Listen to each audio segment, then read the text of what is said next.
I have been with this church since 1937, when my mother brought me to Sunday school for the first time, first grade Sunday school.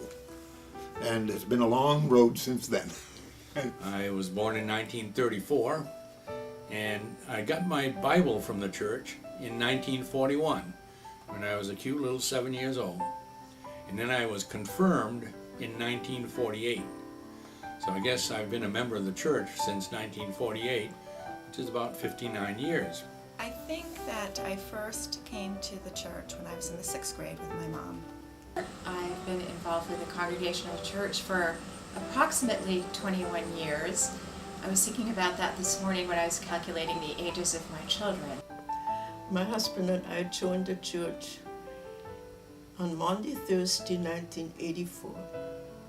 I really liked it from the first day on, and did the youth fellowship, brought my children back when I had started my family. My husband used to be a volunteer sexton for 7 years in a church, and he used to ring the bell in the morning. And one time he went up there and he couldn't ring the bell because it was broken. And one of the young men was up there and just pulled very hard on the rope. The rope broke.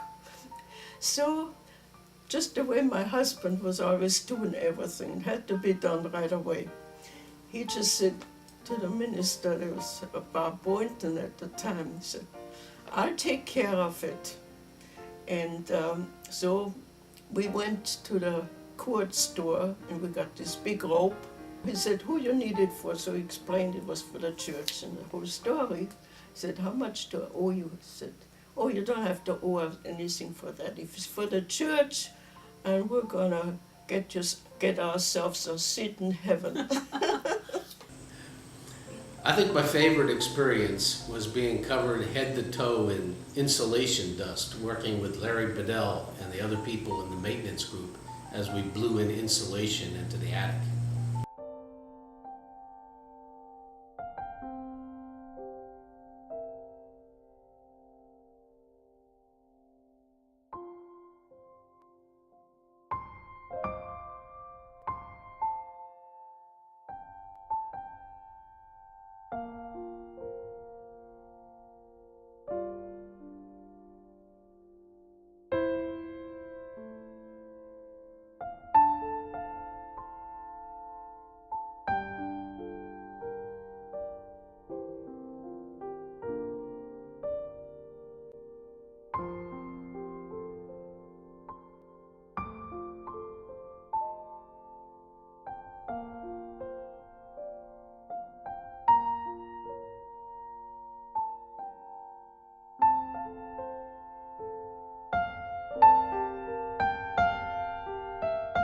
And then my mother and father gave the lectern or whatever that's on the altar in memory of my mother's mother.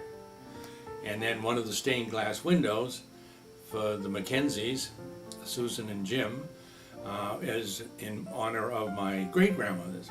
So we've been connected to the church for quite a while. One of the things that I think back on when I think back to the earlier days of the church is in the summertime they always had a clam bake, which was a very, very popular occasion out here in back of the church. And my father used to work on that, and I think his job was usually to cut up the watermelons. And it was wonderful. Elliot Howland was the man the bake master that put it on, and it was a great bake. I was one of the kids that had to run back and forth with food to the tables and help clean up afterwards, but it was wonderful. We had a great time. It was a great bunch always had a good turnout of people, and boy, all you could eat. That was one of the great things about it.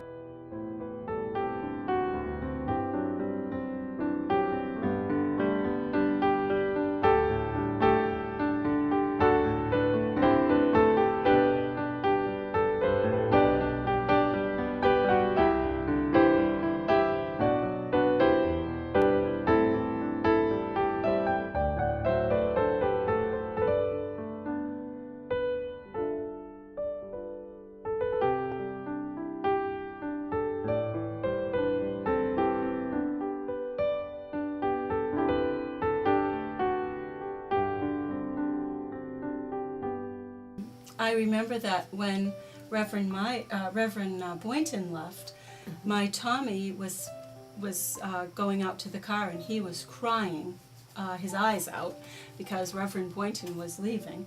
Yes. And it was just, we just had... They loved him because he was there. Yep, he their was the minister. minister growing up. That row of pictures of the old ministers on the wall there, I've been through 12 of them.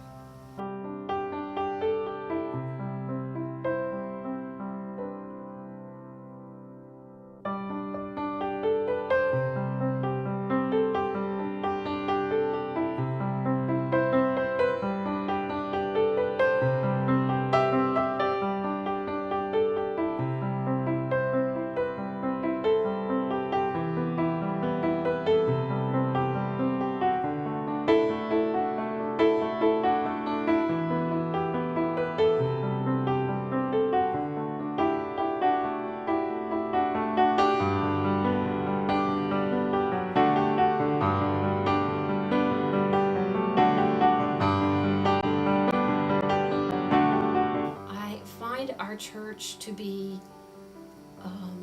a truly warm and welcoming family of individuals that extend themselves to you in such a way that make you feel as if you truly are a part of their extended families, and there is a personality and a character and a charisma about our church that I just love. We are not sedate. We're not afraid to have fun in church or clap and show our joy or laugh. I hope that we can continue on the path that we are now. I think we're a caring group of people, and I hope that will come across to our children, and it'll just continue and get bigger, and have kids be more involved and feel like they're part of the church, and just enjoy church and look forward to coming to church, and so that we can do something on Sunday but have that feeling last through the week. That's what I'd like. And continue to be an open church. We've always been that, going way beyond, right from the very beginning, as far as I can recall. It is food for my soul for the week, and I feel so fortunate to have a church such as ours, and that our church is unique and very special in its openness and the way it is tolerant of all different faiths and backgrounds and welcoming to everyone. So I love my church. I look at it this way. This church has been here for 200 years. It has seen many, many, many people. It's weathered many storms and problems, and it'll be weathering them, I hope, for a long time afterwards.